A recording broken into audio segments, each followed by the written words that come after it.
नमस्कार, डेली 24 भारत देख रहे हैं आप। मैं हूं आपके साथ साहिल धूलिया। बुलेटिन की शुरुआत करेंगे। E20 पेट्रोल के विरोध में प्रधानमंत्री नरेंद्र मोदी को ज्ञापन सौंपने के लिए प्रधानमंत्री आवास की ओर मार्च कर रहे आम आदमी पार्टी के राष्ट्रीय संयोजक अरविंद केजरीवाल और उनके समर्थकों को दिल्ली पुलिस ने बीच रास्ते में रोक दिया।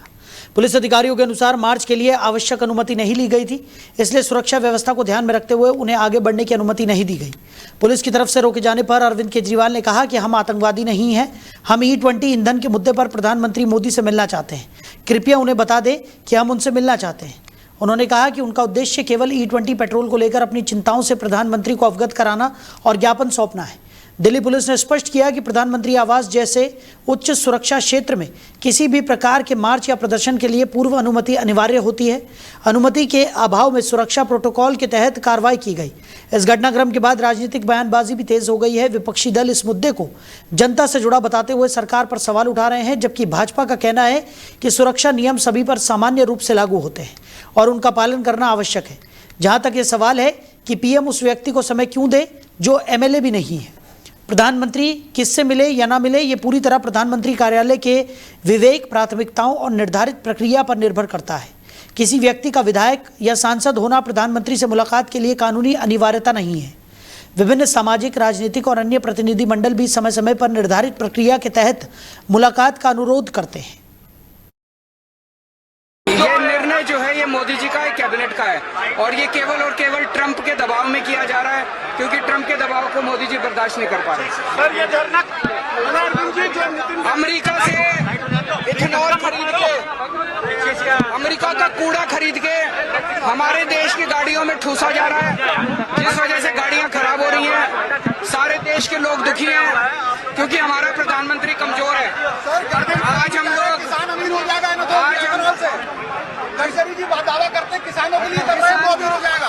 अमेरिका का अमीर होगा, अमेरिका से इथेनॉल होगा तो अमेरिका का किसान अमीर होगा, हमारा कैसे होगा। से वो हमारे साथ जुड़ गए।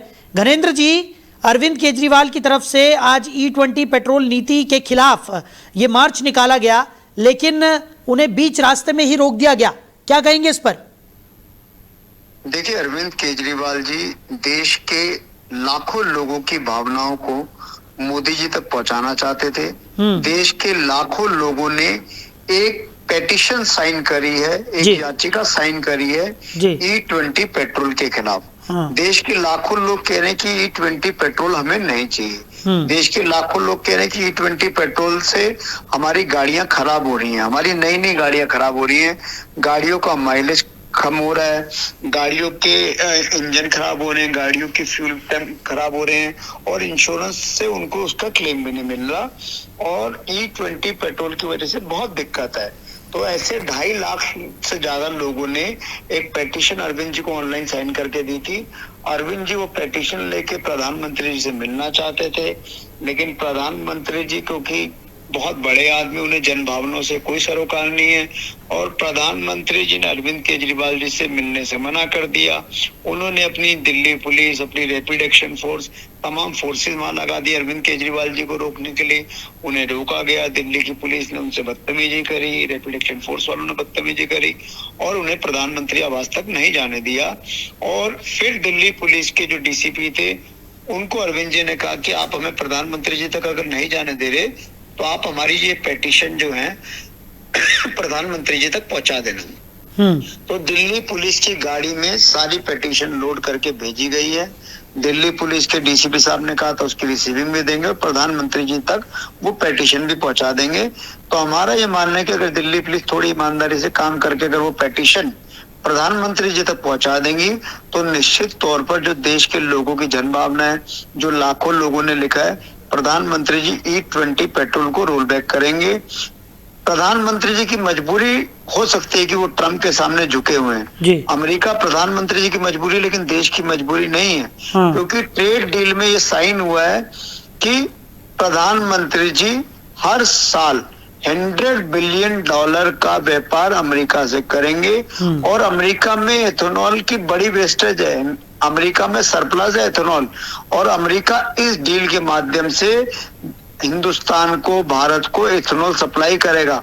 अब इतना बड़ा इथेनॉल कहाँ लेके जाएंगे, इसलिए मोदी जी जबरदस्ती देश के लोगों की गाड़ियों में इथेनॉल डलवा रहे हैं। हमारा ये मानना है, हमारा प्रधानमंत्री जी को भी ये कहना है कि अगर आपकी अमेरिका मजबूरी है, देश के लोगों की मजबूरी नहीं है, और आपकी पार्टी कहती है कि हम देश की सबसे बड़ी पार्टी हैं, विश्व की सबसे बड़ी पार्टी हैं, तो आप मैंडेटरी कर दो कि हर भारतीय जनता पार्टी का कार्यकर्ता मोदी जी की खातिर और देश की खातिर अपनी गाड़ियों में E20 नहीं, E100 पेट्रोल डलवाएं और उनकी गाड़ियों में चले। देश के लोगों को इस विपदा पे, ये विपदा जो है देश के लोगों पे ना थोपी जाए, देश के लोगों को प्योर पेट्रोल मिले, और प्योर पेट्रोल भी 85 रुपए लीटर से कम मिलना चाहिए, क्योंकि तेल कंपनियां मुनाफे में चल रही हैं। अंतर्राष्ट्रीय बाजार में क्रूड ऑयल की कीमत बहुत कम है। देश के लोगों से पेट्रोल के नाम पे लूट खसोट ना हो।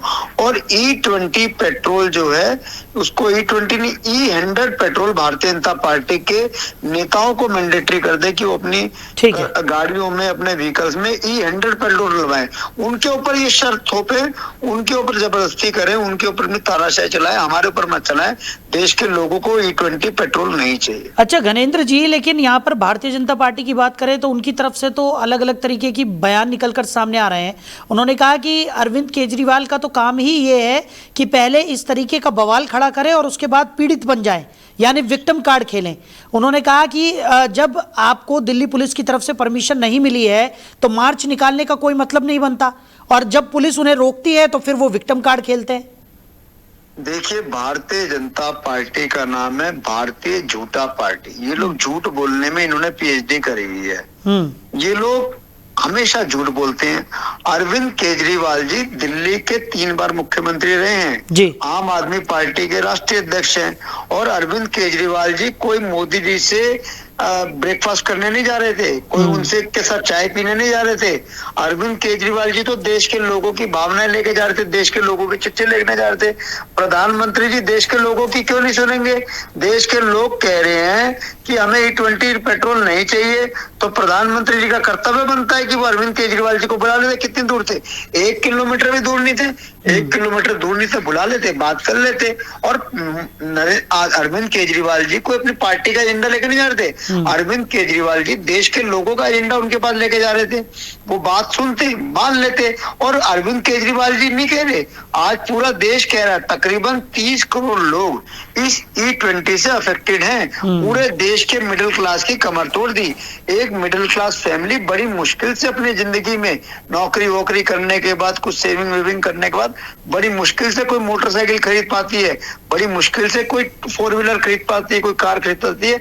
और मोदी जी के सिर्फ अहंकार के चलते, मोदी जी की झूठ और लापरवाही के चलते, मोदी जी की मजबूरी के चलते पूरे देश का मिडिल क्लास है कि वो मोदी जी कह रहे नहीं, जबरदस्ती अपनी मोटरसाइकिल में डलवाओ E20, जबरदस्ती अपनी गाड़ी में E20 डलवाओ। वो कह रहे हैं हमारी गाड़ी खराब हो रही है, लोग कह रहे हैं हमारी माइलेज खराब हो रही है।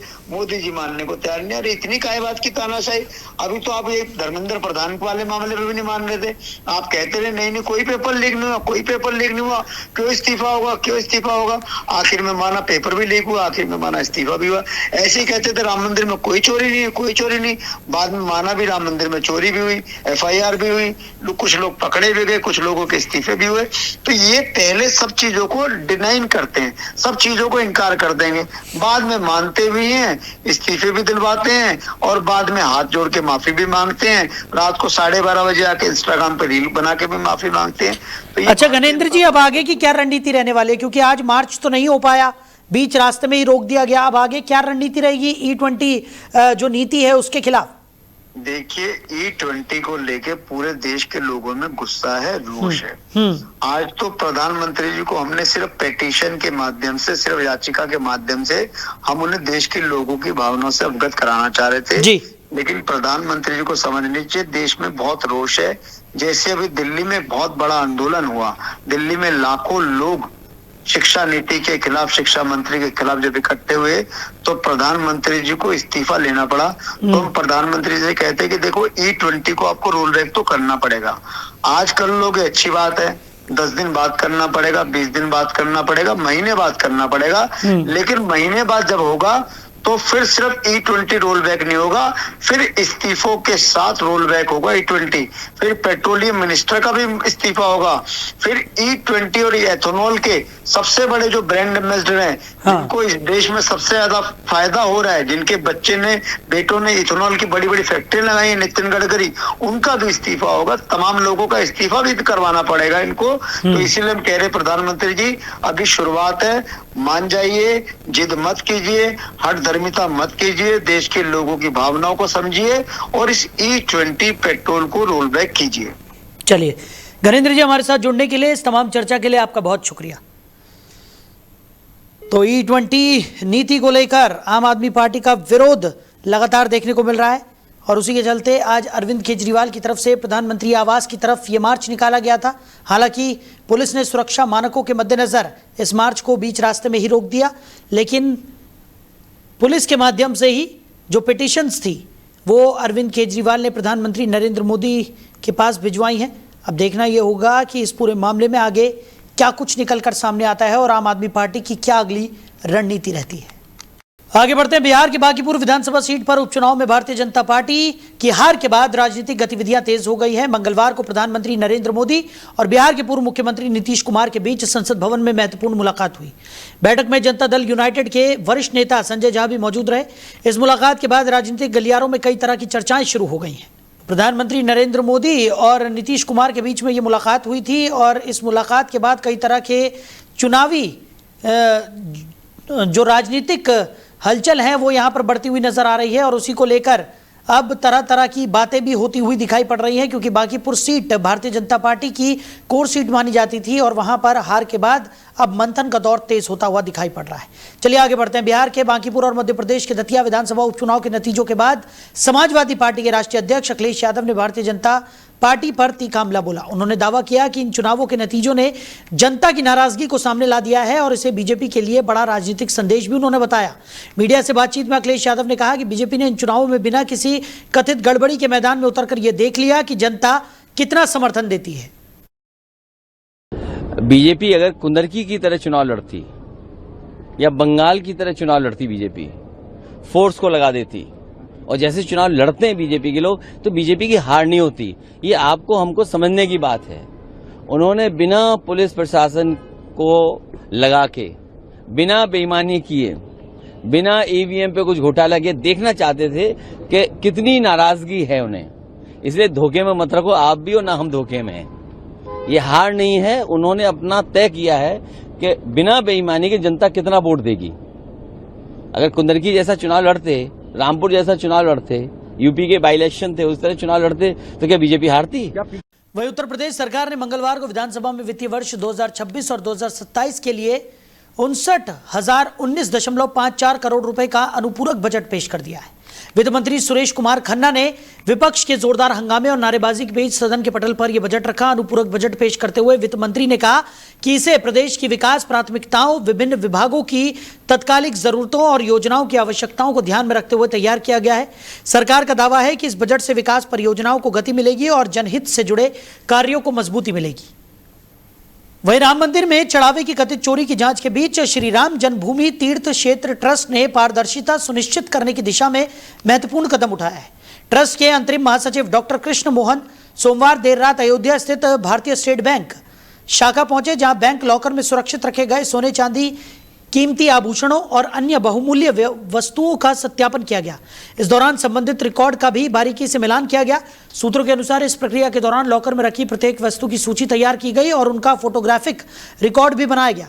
ट्रस्ट के चार्टर्ड अकाउंटेंट चंदन राय और जगदीश अफले सहित अन्य अधिकारी भी सत्यापन प्रक्रिया में मौजूद रहे। वहीं तमिलनाडु की राजनीति में हाई प्रोफाइल गिरफ्तारियों का इतिहास पुराना रहा है। अब 2026 में विपक्ष के नेता उदयनिधि स्टालिन की गिरफ्तारी ने राज्य की सियासत में नई बहस छेड़ दी है। कावेरी मुद्दे को लेकर आयोजित रैली के दौरान अभिनेत्री त्रिशा पर कथित आपत्तिजनक टिप्पणी के मामले में पुलिस ने उदयनिधि के खिलाफ कार्रवाई की। मामला तब सामने आया जब तमिलगा वेत्री कजगम यानी TVK की ओर से राष्ट्रीय महिला आयोग में शिकायत दर्ज कराई गई।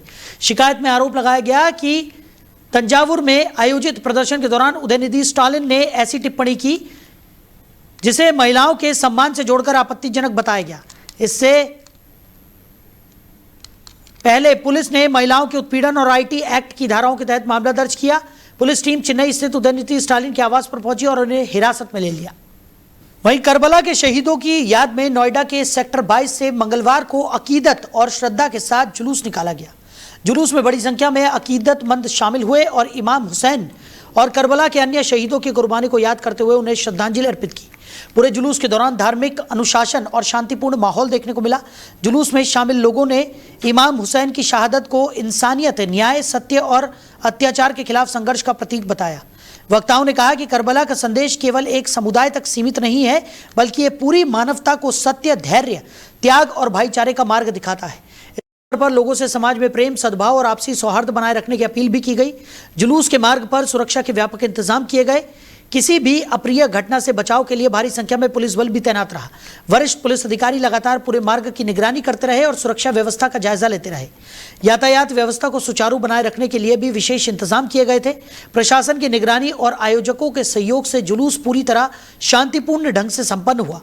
कार्यक्रम के दौरान अनुशासन और व्यवस्था का विशेष ध्यान रखा गया। स्थानीय लोगों ने भी जुलूस का स्वागत किया और इसे सामाजिक सौहार्द और भाईचारे का प्रतीक बताया। पुलिस प्रशासन ने आयोजकों और आम लोगों के सहयोग की सराहना करते हुए कहा कि सभी के सहयोग से कार्यक्रम सफलतापूर्वक संपन्न हुआ।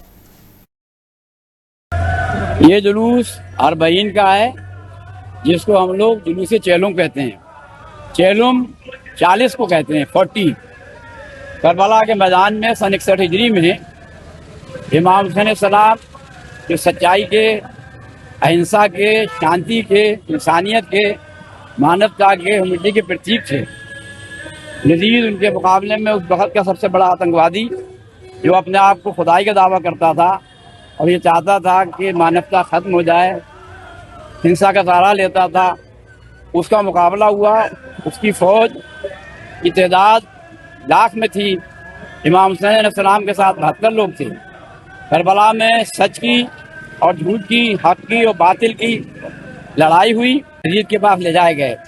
वो ऐसे ही पड़े रहे। 40 दिन बाद उनको दफन किया गया। लिहाजा जिस दिन दफन किया गया, उस दिन की याद में लोग इसको मनाते हैं। ये जुलूस। वहीं हिमाचल प्रदेश पुलिस ने मादक पदार्थों की तस्करी के खिलाफ बड़ी कार्रवाई करते हुए शिमला के तारादेवी स्थित ITBP कैंप के समीप 1.120 किलोग्राम चिट्टा हेरोइन बरामद किया है। पुलिस का विशेष जांच इकाई ने इस मामले में हरियाणा के अंबाला जिले के नारायणगढ़ निवासी 22 वर्षीय विजय कुमार को गिरफ्तार कर लिया है। पुलिस के अनुसार बरामद मादक पदार्थ की अंतर्राष्ट्रीय बाजार में अनुमानित कीमत करीब 6 करोड़ रुपए आंकी गई है। इसे वर्ष 2026 में शिमला जिले की अब तक की सबसे बड़ी चिट्टा बरामदगी माना जा रहा है। नशे की खेप है जो पकड़ी गई है और कितनी क्वांटिटी में और कहां से ये गिरफ्त में लिए गए हैं? शिमला पुलिस द्वारा नशा तस्करी के विरुद्ध एक समग्र और व्यापक अभियान चलाया जा रहा है, जिसके अंतर्गत पुलिस को एक बड़ी और ऐतिहासिक सफलता प्राप्त हुई है। शिमला पुलिस द्वारा वर्ष 2026 की अब तक की सबसे बड़ी चिट्टे की खेप बरामद की गई है। दिनांक 3 अगस्त 2026 को स्पेशल सेल जिला शिमला की टीम द्वारा गुप्त सूचना के आधार पर बाहरी राज्य से नशा तस्करी की फिराक में आए हुए एक चिट्टा तस्करी के सरगना पर नकेल कसते हुए उसे जिला की सीमा शोघी के निकट। वहीं प्रयागराज में भागीदारी पार्टी ने प्रेस कॉन्फ्रेंस कर संगठन विस्तार और आगामी चुनावों को लेकर अपनी रणनीति साझा की। पार्टी के राष्ट्रीय प्रमुख सचिव महेश चंद्रा ने बताया कि संगठन को मजबूत करने के उद्देश्य से 35 चुनाव प्रभारियों की नियुक्ति की गई है। उन्होंने कहा कि सभी प्रभारियों को अपने अपने क्षेत्रों में संगठन को मजबूत करने, कार्यकर्ताओं के साथ समन्वय बढ़ाने और पार्टी की नीतियों को जन जन तक पहुंचाने की जिम्मेदारी दी गई है। महेश चंद्रा ने दावा किया है कि भागीदारी पार्टी आगामी चुनाव मजबूती के साथ लड़ेगी और प्रदेश भर में जनसंपर्क अभियान को तेज करेगी। देखिए, हमारा गठबंधन 2022 के विधानसभा चुनाव में श्री अखिलेश यादव जी के साथ में हुआ था। श्री अखिलेश यादव जी, माननीय मंत्री श्री ओम प्रकाश राजभर जी, जो वर्तमान सरकार में कैबिनेट में मिनिस्टर हैं, उसमें पिछली सरकार में 2017 में भी कैबिनेट में मिनिस्टर थे। जब अखिलेश जी के साथ गए तो उन्होंने एक भागीदारी संकल्प मोर्चा बनाया था और उस मोर्चे में भागीदारी पार्टी हमारे नेता माननीय श्री प्रेमचंद प्रजापति जी भी शामिल थे। हम एक घटक दल के रूप में थे, लेकिन श्री अखिलेश यादव जी ने भागीदारी पार्टी को एक भी सीट नहीं दिया। उसके बाद चुनाव लड़े। श्री अखिलेश यादव जी ने माननीय श्री प्रेमचंद प्रजापति जी को धोखा दिया, तो प्रदेश की जनता ने श्री अखिलेश यादव जी को धोखा दे दिया। उसके बाद माननीय श्री ओम प्रकाश राजभर जी भारतीय जनता पार्टी में चले गए और भारतीय जनता पार्टी में एक मजबूत विभाग भी उनके पास है, पंचायती राज। उत्तर प्रदेश के एक कद्दावर नेता हैं, वंचित शोषितों की आवाज को बुलंद करते हैं, हमेशा अंतिम पंक्ति में बैठे हुए व्यक्ति की लड़ाई लड़ते हैं। क्या है उसको हम जन जन तक पहुंचाने का काम कर सके, क्योंकि अभी चुनाव लगभग 4 से 5-6 महीने तक है और इस समय में हम अपने संगठन को बिल्कुल बूथ स्तर तक मजबूत करना चाहते हैं। उसी को लेकर आज हम लोगों ने ये प्रेस वार्ता बुलाई है। तो फिलहाल इस बुलेटिन में मेरे साथ इतना ही। आप बने रहिए और देखते रहिए डेली 24 भारत। नमस्कार।